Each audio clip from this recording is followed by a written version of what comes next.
el Evangelio de Marcos. Bendito sea el Señor. Gloria sea al Señor. Aleluya.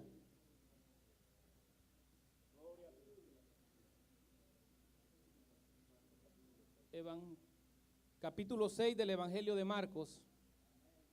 Bendito sea el Señor. Aleluya. Gloria a Dios. Leemos su palabra como está escrito en el nombre del Padre, del Hijo y de su Santo Espíritu. Salió Jesús de allí y vino a su tierra y le seguían sus discípulos. Y llegado el día de reposo, comenzó a enseñar en la sinagoga, y muchos oyéndole se admiraban y decían: ¿de dónde tiene estas cosas y qué sabiduría es esta que le es dada, y estos milagros que por sus manos son hechos? ¿No es este el carpintero, hijo de María, hermano de Jacobo, de José, de Judas y de Simón? ¿No están también aquí con nosotros sus hermanas? Y se escandalizaban de él. Mas Jesús les decía: no hay profeta sin honra sino en su propia tierra y entre sus parientes y en su casa. Y no pudo hacer allí ningún milagro, salvo que sanó a unos pocos enfermos, poniendo sobre ellos las manos, y estaba asombrado de la incredulidad de ellos, y recorría las aldeas de alrededor enseñando. Tenga la amabilidad de sentarse. Bendito sea el Señor. Mis amados hermanos, agradezco al Señor este privilegio. No es cualquier cosa, hermanos, el tener que ser un embajador o un heraldo de Cristo, el predicar su palabra como Él lo demanda. Amén. Dice 2 de Corintios, bendito sea el Señor, capítulo 2, verso 17: pues no somos como muchos que medran falsificando la palabra de Dios, sino que con sinceridad, como de parte de Dios y delante de Dios, predicamos en Cristo. Ese es el mensaje cristocéntrico. Amén. Y esa es nuestra responsabilidad como predicadores de la palabra de Dios, tanto de aquel como que está en este púlpito, como de aquel que habla a sus amigos en las factorías y en sus trabajos. Ese es el mensaje de Cristo, de parte de Dios y delante de Dios. Un mensaje que no debe estar basado en puras opiniones o experiencias, sino un mensaje que viene desde parte de Dios, hermanos, desde los cielos. ¿Cuántos hoy han venido, no levante la mano, con una perspectiva de que sea Dios hablando a su vida? Sí, a ti, a ti.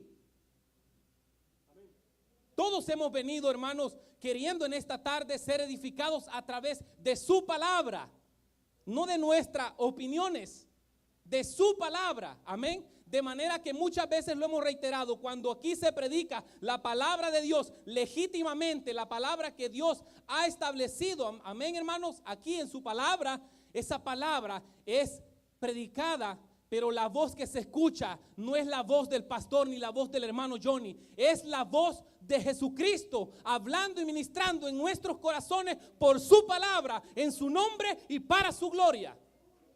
Esto no se trata de nosotros, amén. De manera de que en esta tarde, con esa perspectiva que nosotros vamos a escuchar ahora, la voz de Dios, la voz de Cristo, amén, vamos a prestar y a depositar todas nuestras neuronas a este mensaje, amén. No venimos a pretender aquí el querer ser mejor que los demás, que Dios nos libre de ese orgullo, amén. Aún si nuestra preparación tiene meses, tiene días, tiene no sé cuántas rodillas de ayuno, de oración y de ayuno, hermanos. Si Dios no opera en sus corazones, si el Espíritu Santo no viene a mi vida y administra esta palabra en sus corazones, yo habré fracasado, como lo he dicho en otras ocasiones, en el mensaje de Dios.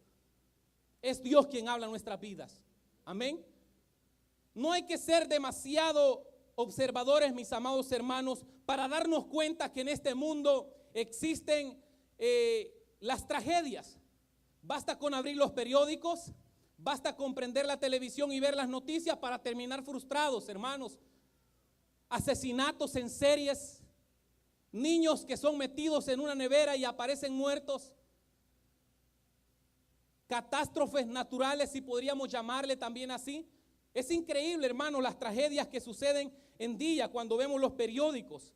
mis amados hermanos, violencia, desastres naturales. Es como si todo, mis amados hermanos, se confabulara para que nunca olvidemos que vivimos en un mundo completamente fragmentado y dañado por el pecado.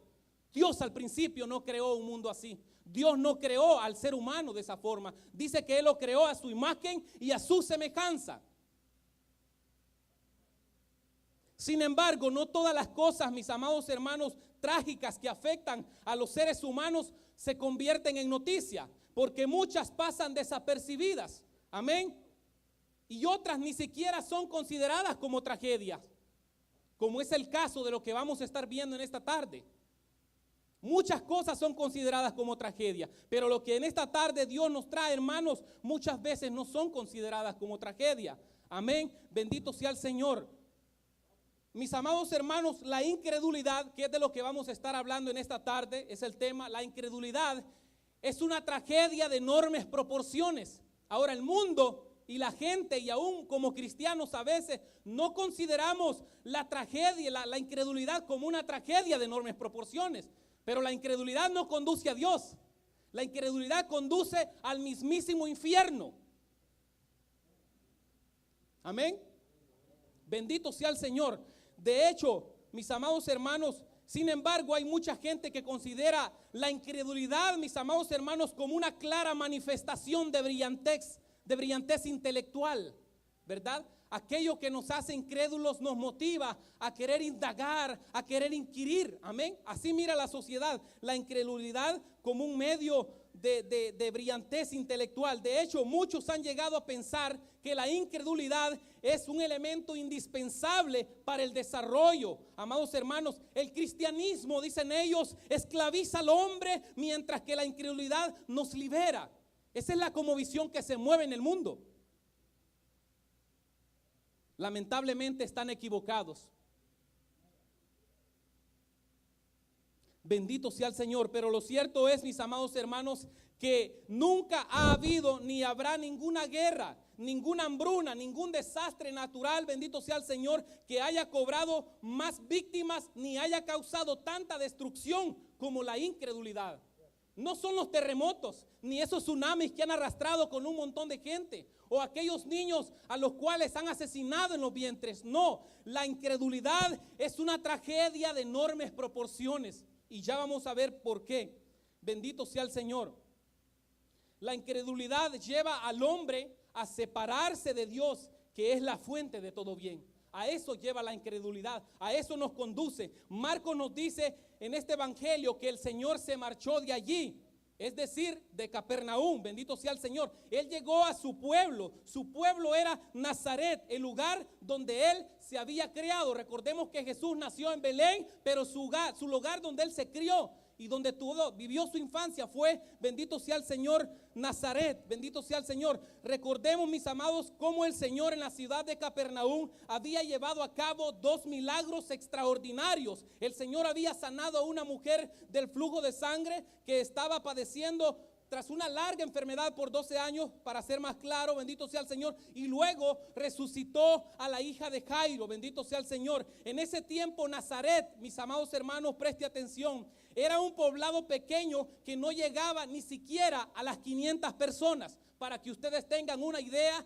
de cómo en ese pueblo se conocían. Yo no voy a mencionar a Chilanga hoy porque es demasiado famoso en esta iglesia. Voy a mencionar San Jacinto, que pertenece a Santa Ana, de donde yo soy natal. Amén, pero eran pocas personas, amén, y uno se podía conocer a la redonda, la familia Julana de tal, este individuo es aquí, esta mujer es allá, porque el pueblo era demasiado pequeño como para no reconocer a nuestros vecinos, amén. Ese era el pueblo de Nazaret, no más de unas 500 personas. En este tiempo Nazaret era un poblado de Galilea, el tipo de lugar donde todo el mundo se conoce, todo el mundo es tío tuyo.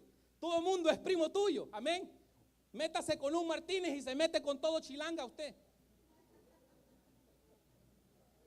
Gracias a Dios que nos han inundado las iglesias, ¿verdad? Si va para Roosevelt, allá están los Martínez. Si va para Allentown, Pensilvania, allá están los Martínez también. Dios es grande, Dios está trayendo a las familias Usted no se aflige, hermano, porque sus hijos andan con la botella todavía. Un día van a estar aquí, van a pertenecer con ese apellido y lavados con la sangre de Cristo, amén. Pero ese era el pueblo, bendito sea el Señor. Todo mundo se conocía, donde todos, bendito sea el Señor, se conocen. Más o menos eso era lo que ocurría, mis amados hermanos, en Nazaret. Y como era siempre su costumbre, el día de reposo, el Señor se dirige a la sinagoga, que era, mis amados hermanos, el lugar donde los judíos adoraban a Dios en el sábado, en el sabbat, en el día de reposo, cuando no podían asistir al templo. Ellos adoraban al Señor en la sinagoga porque no podían asistir al templo. Amén. Bendito sea el Señor. Cuando no podían asistir al templo, y al llegar allí, dice la palabra del Señor, que ya Jesús era conocido como un maestro. Eso dice la palabra. Ya era conocido como un maestro. Así que, bendito sea el Señor, en la sinagoga le dan la oportunidad para enseñar la palabra. Amén. Ya era considerado como un maestro. Marcos nos dice en el pasaje, bendito sea el Señor, que el Señor expuso, no nos dicen, ¿sí? ¿Qué fue lo que él expuso? Amén.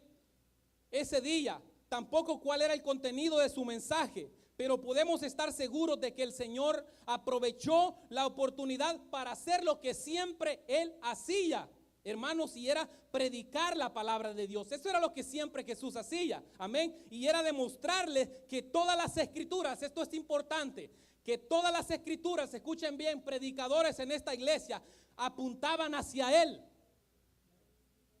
Y quizás no tenemos el tiempo para señalar cuántos pasajes se refieren a Jesús diciéndole a aquellos discípulos, oh tardos insensatos de corazón, para creer todo lo que las escrituras decían acerca de quién, de Jesús, de mí, dice el Señor.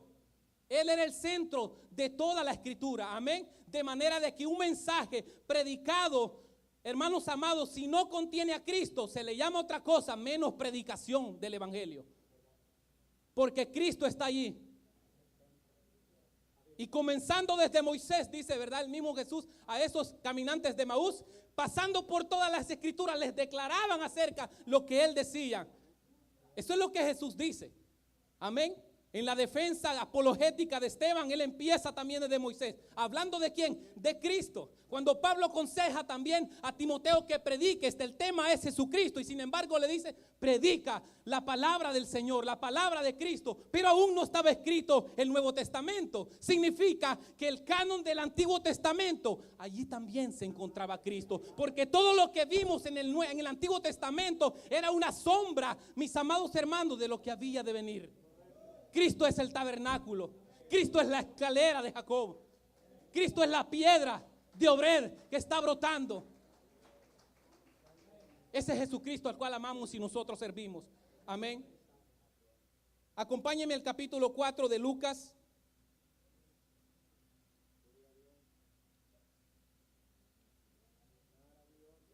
Tenemos un buen tiempo. Felicito al hermano Benjamín por ese desenvolvimiento. Amén. Buen trabajo, hermano. Bendito sea el Señor. Todo lo hacemos para la honra y la gloria de su bendito nombre.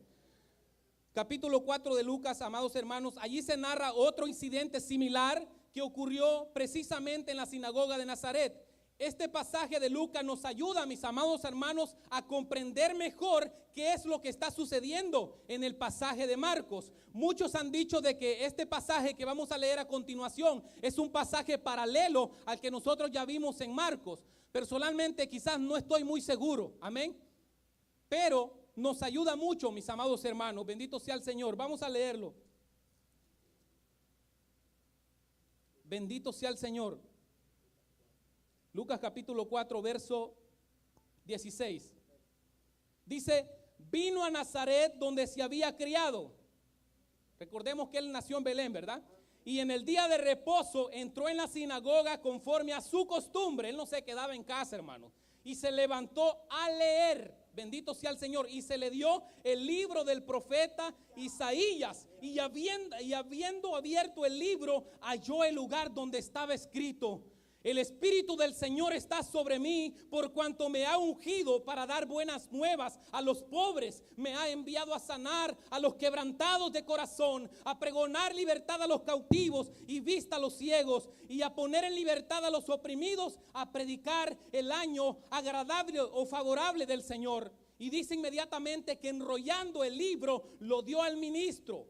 Y se sentó, y los ojos de todos en la sinagoga estaban fijos en él. ¿En quién? En Jesús. Amén. Y comenzó a decirles: hermano, esto es maravilloso.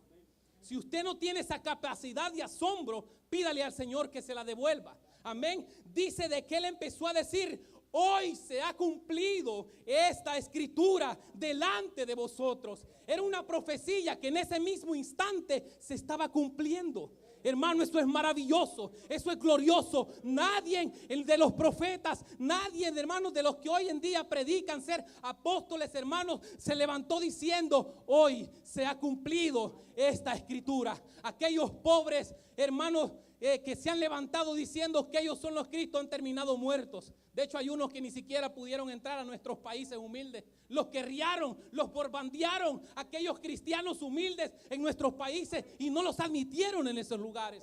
Pero Jesús les dice: hoy se cumple esta profecía. Yo me imagino como todo este auditorio aquí, de repente Jesucristo en medio de nosotros diciendo: hoy se cumple esta profecía. ¿Cuál sería el sentimiento de nosotros? ¿Cuál sería la reacción ante tales palabras? Esto es grande, hermanos. Esto es poderoso. Bendito sea el Señor. Dice aquí que Jesús llegó a Nazaret, donde se había criado.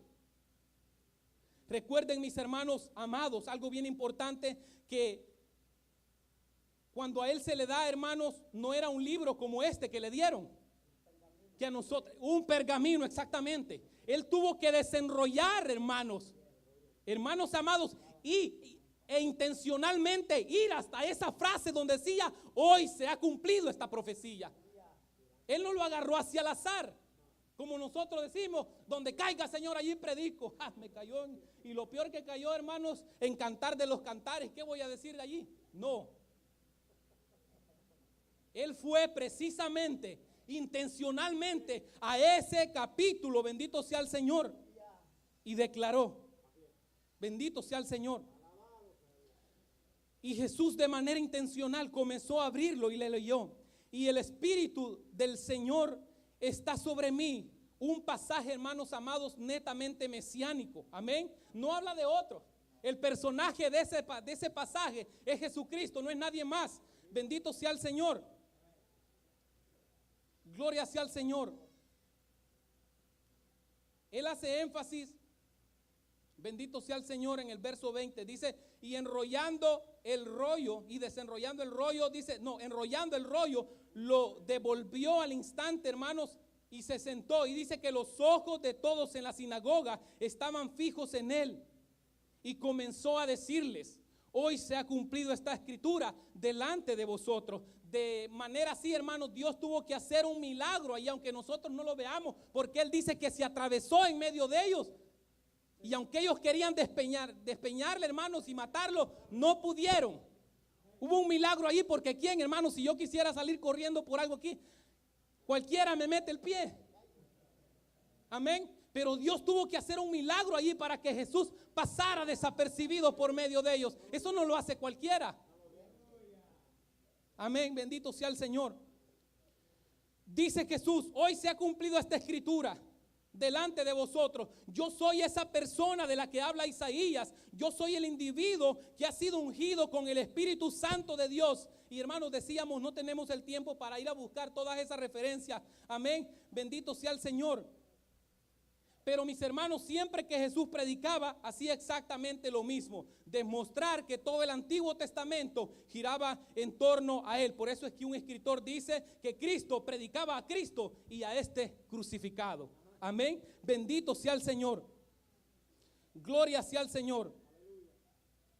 Ahora, hermanos amados, nos preguntamos: ¿cómo reaccionó esta gente de Nazaret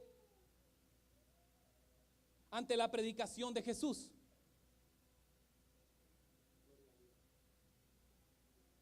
hermanos, en nuestro primer encabezado, aunque los habitantes de Nazaret reconocen la sabiduría y el poder de Jesús, ellos deciden rechazarlo en contra de toda evidencia. Observen, vamos inmediatamente al capítulo que leímos al principio, 6 de Marcos. 6, verso 2 dice: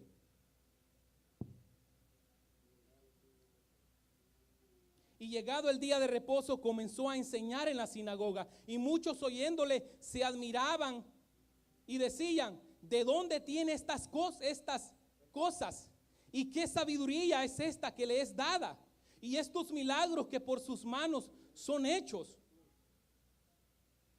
Hermanos amados, es importante recordar que la mayoría de estas personas conocían a Jesús desde que era un niño, porque Él se había criado allí, amén. Probablemente, amados hermanos, y sin exagerar ni para que suene bonito, mis amados hermanos, allí en la sinagoga de Nazaret habían personas que le habían cambiado los pañales a Jesús. Así como hoy que no estuvo el hermano Carlos, yo miraba a la hermana Roxana cambiarle los pañales a la niña de la hermana Nancy. Es posible, hermanos amados, de que allí habían personas que habían tratado, que habían chineado a ese niño. Ellos conocían a Jesús, amén. Bendito sea el Señor. Gloria sea al Señor.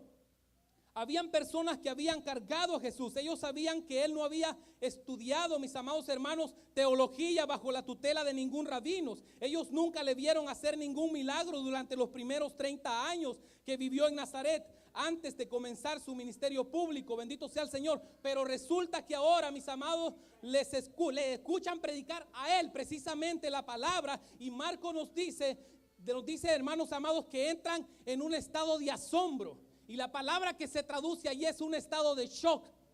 Ellos estaban perplejos, sorprendidos, atónicos, admirados, hermanos, porque ahora no hayan cómo es posible de que un niño al que ellos habían conocido, un hombre al que no habían visto estudiar de alguna forma, decíamos, bajo la tutela de ningún rabino, mis amados hermanos, ahora le escuchan predicar con tanta autoridad, con tanta sabiduría.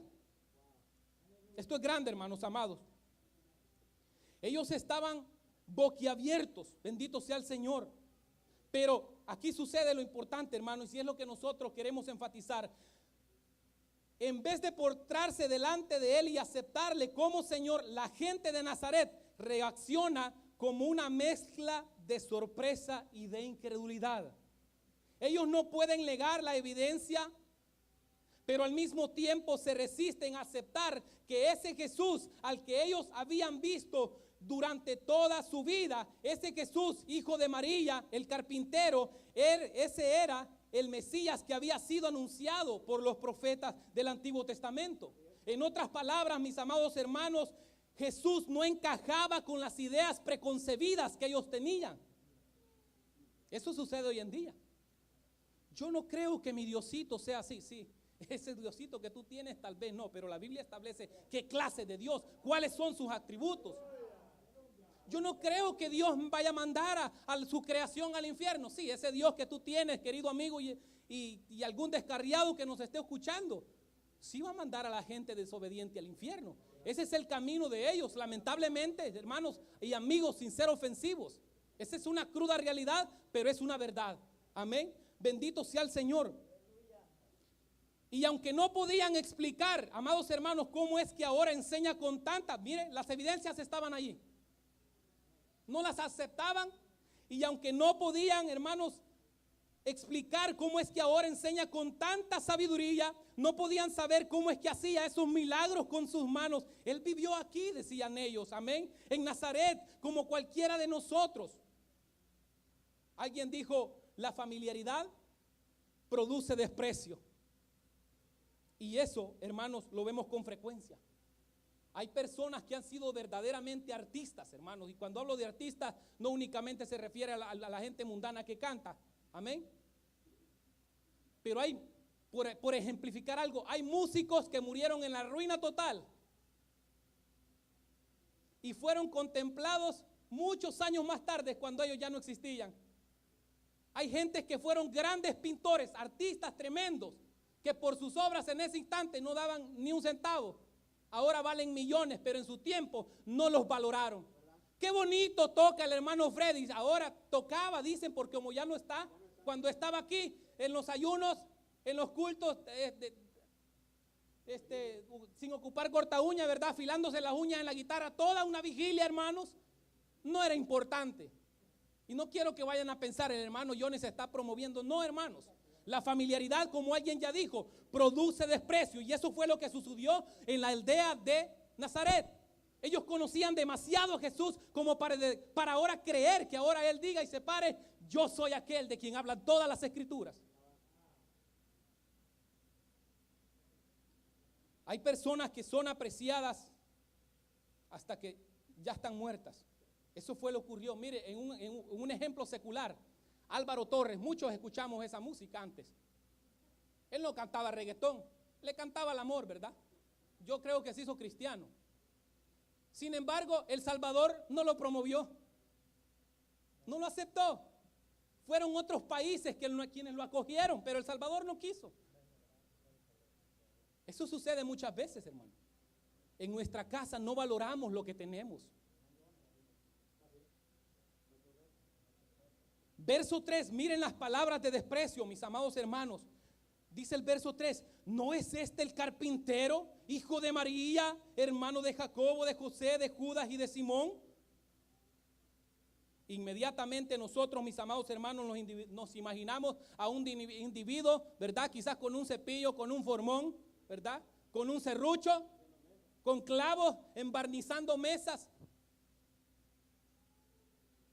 trabajando en madera, con madera. Pero la palabra, mis amados hermanos, que aparece allí es la palabra tecton.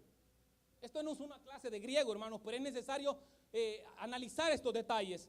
Es la palabra tecton, de donde se deriva la palabra arquitecto. Esta palabra lo que implica es alguien que construye cosas con sus manos, y puede ser de madera, puede ser de piedra, puede ser de hierro. Jesús, mis amados hermanos, era un artesano. Jesús era un constructor que hacía cosas con sus manos.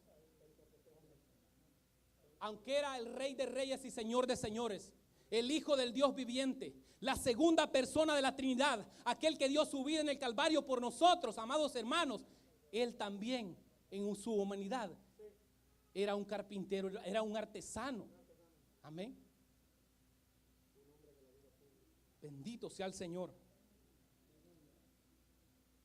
Jesús era un constructor, hermanos, y hacía cosas con sus manos para la gente de Nazaret. No lo hacía para otra gente. Hermanos amados, para la gente de Nazaret, para su gente. Así que es muy probable que muchas de esas personas tuvieran en sus casas, amén, obras de madera, de piedra, de hierro, que Jesús construyó para ellos cuando trabajaba en el taller de José. ¿O para quién trabajaba? ¿Será que él acumulaba todas esas cosas? No, él trabajaba, hermanos, con José en ese taller para proveer para ese hogar. De manera de que podemos pensar de que las gentes en esa aldea tenían mesas, tenían cosas, hermanos, que él mismo había hecho con sus manos. Amén. Bendito sea el Señor. Por supuesto, lo que está detrás, mis amados hermanos, del comentario no es la habilidad que Jesús tenía para hacer cosas. Oh, qué bien, un carpintero, no. Lo que ellos querían resaltar era que la perspectiva que ellos tenían de Jesús era él era un hombre común y corriente. Por eso dicen, mis amados hermanos, ¿no es este el carpintero, hijo de María? Para ellos él era un carpintero común y corriente. Hermanos amados, él era un artesano ordinario de Nazaret. ¿Cómo es posible que un individuo tan ordinario ahora pretenda ser el Mesías del que hablaron todos los profetas? Estas eran las preguntas que estos individuos de Nazaret tenían. Pero el asunto no termina allí, mis amados hermanos. Verso 3 otra vez. ¿No es este el carpintero, el hijo de María? A un lector, mis amados hermanos, de Occidente, decir de este hermano, de este lado, no de Oriente, no oriental, ¿verdad? Hermano, del siglo XXI, de ahora, este comentario, hijo de María, amados hermanos, puede parecerle muy inocente. Porque en su naturaleza humana Jesús era hijo de María. Amén. Después de todo, Jesús, hermanos, en su naturaleza humana nació del vientre de María. Y por lo tanto, en ese sentido, podía ser considerado como su hijo. Amén. Y yo enfatizo, hermanos, en su naturaleza humana, porque Él es el Hijo eterno de Dios. Amén. Y Él no comenzó su existencia cuando nació en el vientre de María, porque Él es preexistente. Porque en Él, dice Colosenses, en Él y para Él fueron creadas todas las cosas, y en Él todas las cosas subsisten. Él no comenzó su historia o su vida al nacer en Belén de una mujer. No. Jesús es preexistente, hermanos amados. Estos que se han promovido como Mahoma, Confucio, Buda, están deshechos, están hechos polvos. Pero nuestro Cristo vive y siempre ha vivido y va a vivir por la eternidad. Ese es al Jesús que nosotros le servimos. Bendito sea el Señor. Ahora, lo que llama la atención de esta frase es que los judíos no solían identificar, mis amados hermanos, a las personas relacionándolas con su madre, sino con su padre. ¿Recuerdan? Todas las genealogías, hijo de el padre y el padre. Amén. Simón, hijo de Jonás, Pedro, hijo de Jonás, ¿me amas? Sí observan el contraste, ¿verdad? Hermanos, es una señal de desprecio. Bendito sea el Señor. A esa era la forma que los judíos eran identificados en los tiempos bíblicos. Es por eso que muchos hermanos, buenos comentaristas, hermanos, consideran que esta expresión de Marcos en capítulo 6, verso 3, es un insulto velado. Un insulto que está escondido allí. Amén. No dicen hijo de José ni siquiera. Dicen hijo de María. Es como si Jesús, mis amados hermanos, hubiera sido un hijo ilegítimo. Eso es lo que ellos están diciendo. Amén. María dice que ella salió embarazada milagrosamente. Pero lo único que nosotros sabemos es que José no era su padre natural o biológico. Eso es lo que ellos pensaban. De hecho, hubo una ocasión, mi hermano Víctor lo citaba ayer, en el capítulo 8 del Evangelio de Juan. Bendito sea el Señor. Bendito sea el Señor.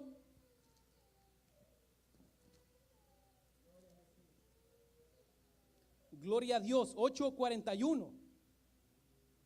Dice: vosotros hacéis las obras de vuestro padre. Esto es a raíz de una disputa que Jesús tiene con estos hombres. Entonces le dijeron: nosotros no somos nacidos de fornicación.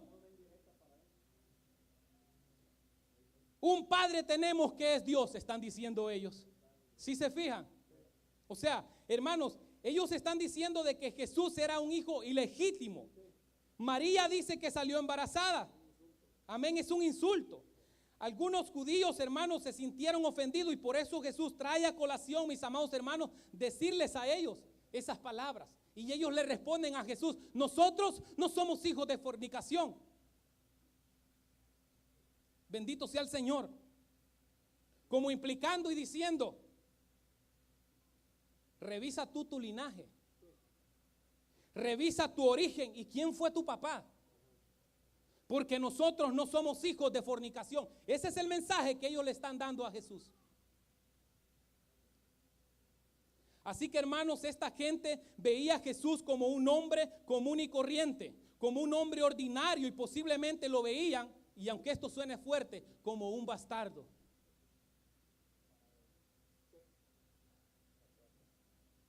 Esto es fuerte, hermanos. Lo menospreciaban. Bendito sea el Señor. Pero el verso 3 añade otro detalle, hermanos, adicional, y es que los hermanos de Jesús también eran conocidos en la ciudad. Verso 3. ¿No es este el carpintero, hijo de María, hermano de Jacobo, de José, de Judas y de Simón? ¿No están también aquí con nosotros sus hermanas? O sea que eran más de una también. Amén.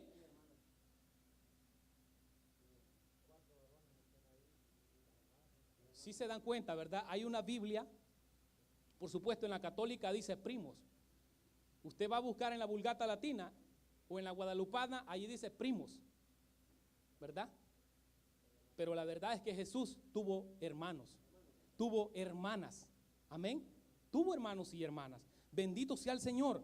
Así que, mis amados hermanos, bendito sea el Señor. De paso, por más que la iglesia católico romana, sí, nos están escuchando muchos, lo sé, pero Dios nos ha llamado a declarar sus verdades. Por más que la iglesia católica romana se empeñe en defender la perpetua virginidad de María, lo cierto es que el Nuevo Testamento enseña con toda claridad que Jesús tenía hermanos y hermanas. Y eso, mis amados hermanos, no es en ninguna manera un ataque o una falta de respeto en contra de María. No, de ninguna manera. No le estamos quitando méritos a María. María fue una pecadora salvada por la gracia de Dios. María fue una mujer piadosa y temerosa de Dios, y no deja de ser, hermanos amados, piadosa por el hecho de haber tenido hijos, porque los tuvo con su esposo. Honroso es en todos el matrimonio. No es un ataque. Bendito sea el Señor. Así que Jesús tenía hermanos y sabía, hermano, nosotros conocemos que, bueno, yo solo tengo un hermano allá en El Salvador, aquí tengo muchos, ¿verdad? Pero mis amados hermanos, no hace falta preguntarles a ustedes qué es lo que sucede en una casa donde hay muchos hermanos. Preguntémosle al pastor.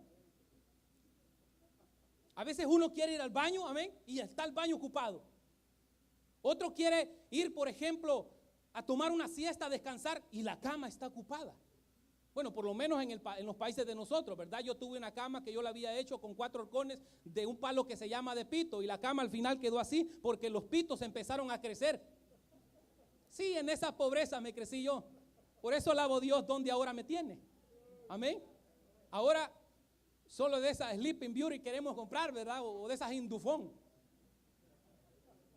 Pero mis amados hermanos, Jesús sabía, hermanos, el querer ir al baño. Que Jesús quería, hermanos, sabía lo que era querer ocupar una cama y estar la puerta, hermano, la cama ocupada. Amén. Él sabía, él tuvo hermanos. En su esfera natural, él se crió en ese ambiente. Amén. Bendito sea el Señor. Por Juan, nosotros, 7:5, nosotros nos damos cuenta, no quiero ir a esa cita, que ninguno de sus hermanos creyó en él. Eso es lamentable. Amén. Sino hasta después de su resurrección. Hermana Yalinsi decía hoy en esta tarde, no sé si está hoy aquí. Ya está. A veces me siento sola y que nadie me ampara, no siento apoyo. Yo la entiendo. Pero hay algo más especial, hermana Yalinsi. Muchos de los que estamos aquí, que no tenemos a un esposo que esté con nosotros, a una esposa que esté con nosotros, a nuestros hijos que andan en la calle vagando, tomando. Jesús te entiende. Porque Él tuvo hermanos también que no compartían sus ideas, no compartían su fe, no creían en Él. Dice la palabra, porque ni aún sus hermanos creían en Jesús. ¿Sí ve? No se aflija. Siga orando por sus hijos, hermana. Siga orando por su esposo, por su esposa. Amén. Dios nos entiende. Bendito sea el Señor. De hecho, en Marcos 3:21 dice que en una ocasión sus hermanos, si alguien la tiene ahí a la mano, de esos que son rápidos, amén. Marcos 3:21. Aquí lo tengo yo la parte.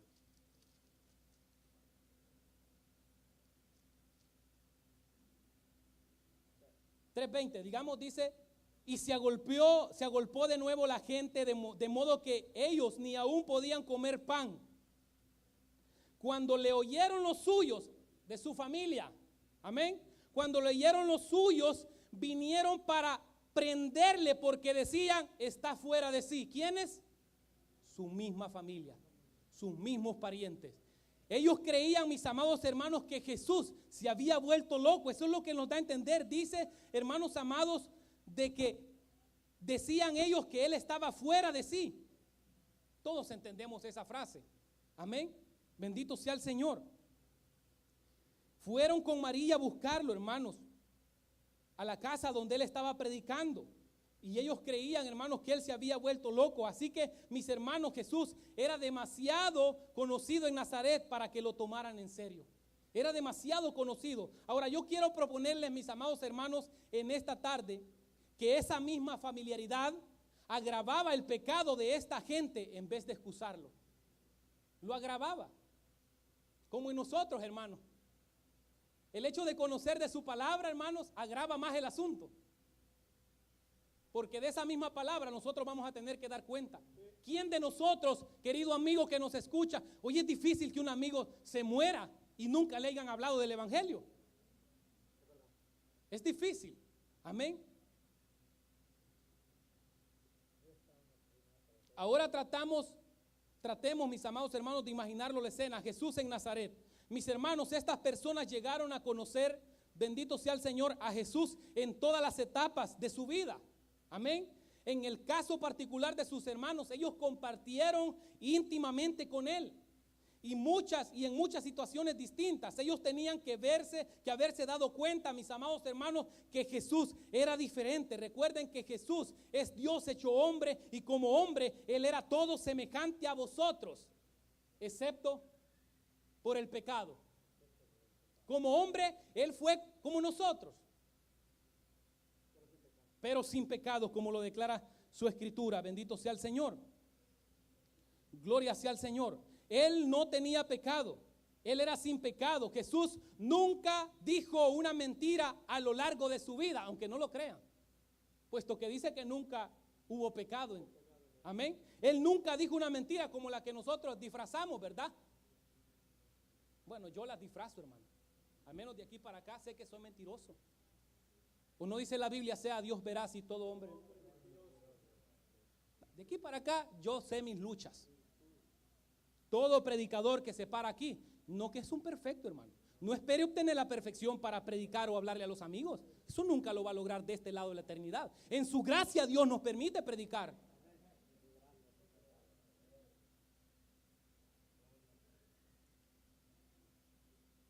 Jesús nunca manifestó el más mínimo rasgo de orgullo y de egoísmo. Para eso nosotros no hacemos ningún esfuerzo, hermano. Cuando venimos a sentir, el orgullo ha sacado la cabeza. ¿Sí? La vanagloria, cuando venimos a sentir, si no andamos listos, si no nos examinamos como dice la palabra, hermano, nos está envenenando. Tengamos cuidado, bendito sea el Señor. Jesús nunca hizo trampa. ¿O creen que sí? Cuando él recibía sus clases, hermano, o con sus amigos y estaban jugando, ¿o creen que Jesús no jugó? Porque si no jugó con sus niños en su niñez era estrictamente legalista, ¿verdad? O era normal. Pero él era un niño igual a los demás. Cuando él jugó y aquel escondía las canicas, él nunca decía, yo, bueno, perdí ya estuvo, ¿verdad? Pero Jesús nunca hizo trampa jugando con sus amigos o con sus hermanos. Jesús nunca desobedeció a sus padres como nosotros lo hemos hecho. Hasta le hemos robado. Yo le robaba el dinero a mi mamá. Amén. Yo creo que todo, ¿verdad? Bendito sea el Señor. Nunca desobedeció a sus padres terrenales, por supuesto. Nunca, ni en la más mínima cosa. Él fue como hombre sencillamente perfecto, mis amados hermanos. Y la perfección, mis amados hermanos, difícilmente puede pasar desapercibida en un mundo tan dañado y fragmentado como el nuestro. Ahora, no solamente estas personas conocían las escrituras del Antiguo Testamento. Ellos no solamente conocían las escrituras, ellos solo tenían que observar con un poco de atención para darse cuenta que Jesús encajaba perfectamente, hermanos amados, con la descripción profética del Mesías prometido. De hecho, mis amados hermanos, en este mismo pasaje dice que ellos estaban asombrados. Uno, por la sabiduría extraordinaria de Jesús y por los milagros que él hacía. Amén. Y esas dos características que se resaltan en el Antiguo Testamento como características del Mesías, hermanos, difícilmente pasan desapercibidas. Bendito sea el Señor. Dice Isaías capítulo 11. Bendito sea el Señor. Capítulo 11, verso 2. Y reposará sobre él. ¿Sobre quién? Sobre Jesús. el espíritu de Jehová, espíritu de sabiduría y de inteligencia, espíritu de consejo y de poder, espíritu de conocimiento y de temor de Jehová. Y le hará entender diligentemente el temor de Jehová. Ellos no desconocían esas profecías. Bendito sea el Señor. Más adelante en el capítulo 35, verso 5 dice: entonces los ojos de los ciegos serán abiertos y los oídos de los sordos se abrirán. Entonces el cojo saltará como un ciervo y cantará la lengua del mudo, porque aguas serán cavadas en el desierto y torrentes en soledad. En el lugar seco se convertirá en estanque y el sequedal en maneras de aguas, y en la morada de chacales en su guarida será lugar de cañas. Hermanos, estas profecías, hermanos, no eran desconocidas para este pueblo de Nazaret. De ninguna manera, mis hermanos, ellos conocían todos estos textos. Bendito sea el Señor. El Señor Jesús, amados hermanos, lo que ellos sabían, nació de una virgen en la aldea de Belén, en la familia de David, en el tiempo preciso anunciado de antemano en el libro del profeta Daniel, en el capítulo 9. Ellos conocían todo eso, hermano. Ellos conocían de Jesús, de su nacimiento virginal, y la Biblia enseña de que iba a ser virginal. Amén. De la descendencia de David. Ellos no desconocían esto. Bendito sea el Señor. Bueno, mis hermanos amados, Dios anunció de antemano suficientes detalles como para que los judíos no perdieran de vista al Mesías cuando llegaran. Ellos tenían que reconocerlo. Y estos hombres y mujeres de Nazaret, ellos conocían lo suficientemente bien a Jesús como para comenzar a unir los puntos en retrospectiva. Quizás esta palabra no es muy conocida para todos, pero cuando a nosotros se nos habla de pagar biles retroactivos, ¿verdad? Significa de que aunque el seguro yo lo adquirí hoy, podemos lograr diligentemente que cubran algunos biles de mucho tiempo atrás. Es decir, como cuando nosotros vemos a un hermanito que sube aquí, que se desenvuelve cantando, dirige, hermanos, con ese entusiasmo, predica, viene a limpiar, está en los ayunos, en la vigilia, se mueve de aquí para allá. Y nosotros empezamos a ver de dónde viene este muchacho. Luego empezamos a ver que fue instruido por sus padres, fue formado en una iglesia. Luego conocemos a sus parientes también, la educación que le dieron, y decimos ahora entiendo por qué razón él es así. Ellos, hermanos, tenían que darse cuenta y empezar a unir los puntos. Oh, nació de una Virgen María. Sí, la Biblia habla de que iba a nacer de una virgen. Amén. Bendito sea el Señor. Empezar a unir esos puntos en retrospectiva. Mirar hacia atrás, mis amados hermanos, en su desarrollo anterior. Cuando escucharan su predicación y vieran sus milagros, hermanos amados. ¿A ustedes les ha pasado eso? Nos ha pasado que después decimos, por esa razón es que el hermano era así. Aún hasta el más rebelde, ¿verdad? Por eso es que era así. Esa era la causa y no me había dado cuenta. Amén. Cuando ellos vieran a Jesús hablando de esa manera, cuando le vieron hacer milagros a ellos, debieran pensar, wow, ahora yo entiendo por qué Jesús era diferente. Eso es lo que ellos tenían que pensar. Wow, ahora entiendo por qué Jesús nunca me hizo trampa cuando estaba de mi edad. Eso es lo que ellos tenían que imaginarse. Ahora entiendo por qué cuando la mamá decía, ¿quién quebró la taza en la que bebe café tu papá? Fulano de tal. Esa escena es típica en los hogares.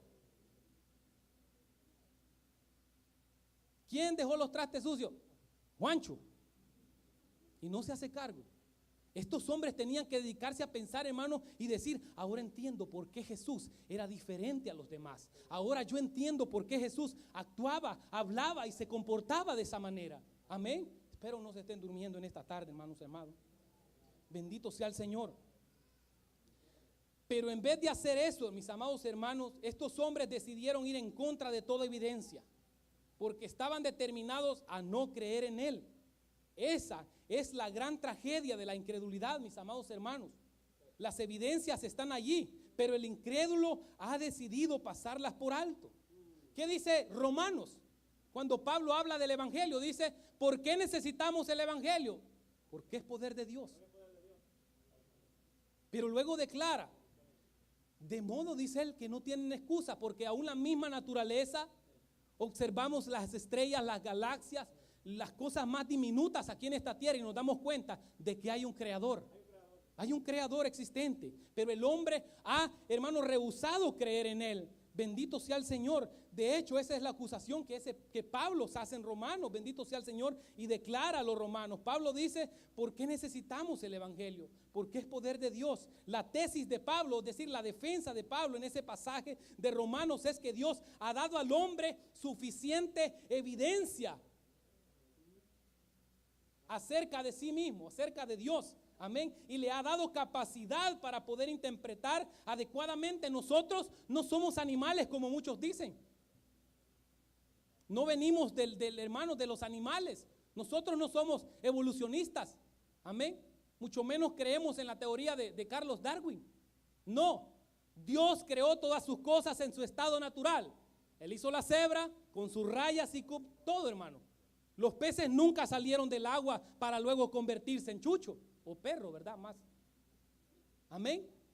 Dios nos ha dado suficiente, hermanos, evidencia. Bendito sea el Señor. Y Pablo, hermano, dice de que Él nos ha dado, hermanos, nos ha hablado acerca de sí mismo. Y nos ha hecho, hermanos, seres inteligentes. Amén. Nosotros tenemos esa capacidad de razonar. Y no nos basamos únicamente en conceptos, ¿verdad? Como los pajaritos y los animalitos, no.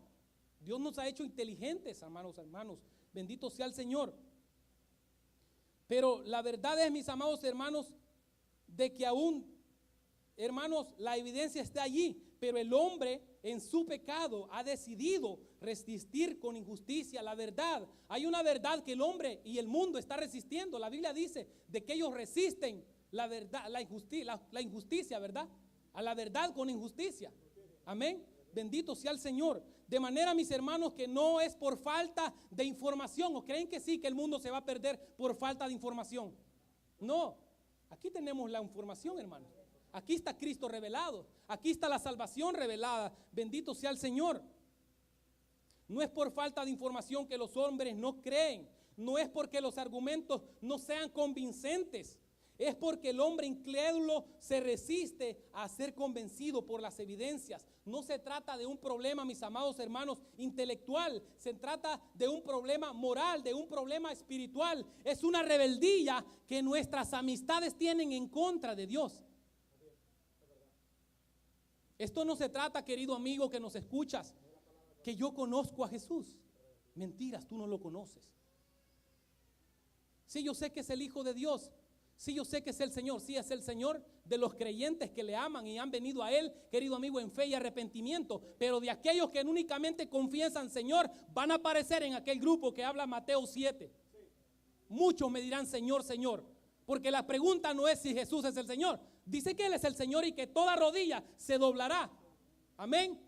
La pregunta no es esa. La pregunta es, querido amigo, si Jesús es tu Señor. Querido hermano, si Jesús es tu Señor, porque si Jesús es tu Señor, Él es tu soberano y Él gobierna, Él es tu rey, Él es tu amo. Y si tú no te sometes a su palabra y a su voluntad y a vivir en obediencia, Él no puede ser tu Señor. Tú estás en rebeldía con Dios. El amigo dice, yo amo a Dios. No, tú lo odias en el corazón.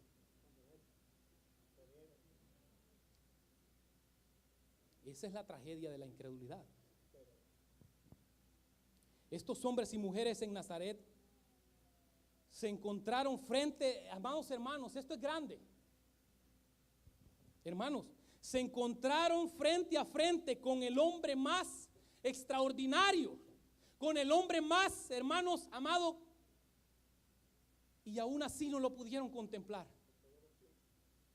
El hombre más grande de todos los tiempos, el que hablaban las profecías que todas apuntan hacia él. Aquel que habría de venir a redimir a su pueblo. Aquel que habría de venir a sustituirnos en el lugar de ejecución, ahí en el Gólgota. Con ese se encontraron frente a frente. Nosotros no tuvimos esa oportunidad, pero ahora le vemos a través de su palabra, en los cuales dice la palabra el apóstol Pablo, que el evangelio de Cristo ha resplandecido en nuestros corazones. Ese es Jesús. Nosotros no estamos detrás de un hermano fanático, loco de mente, desquiciado, megalómano. No. Estamos detrás de Jesús, el Rey de Reyes y Señor de Señores.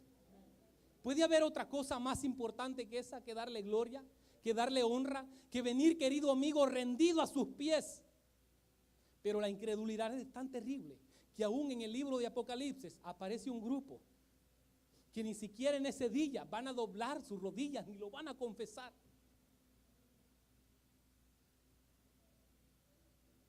Yo amo a Jesús, hermano. Y aunque mi familia, mis amigos, hermanos, no estén a mi lado, querido hermano, yo amo a Jesús. Sano, amo a Jesús. Enfermo, amo a Jesús.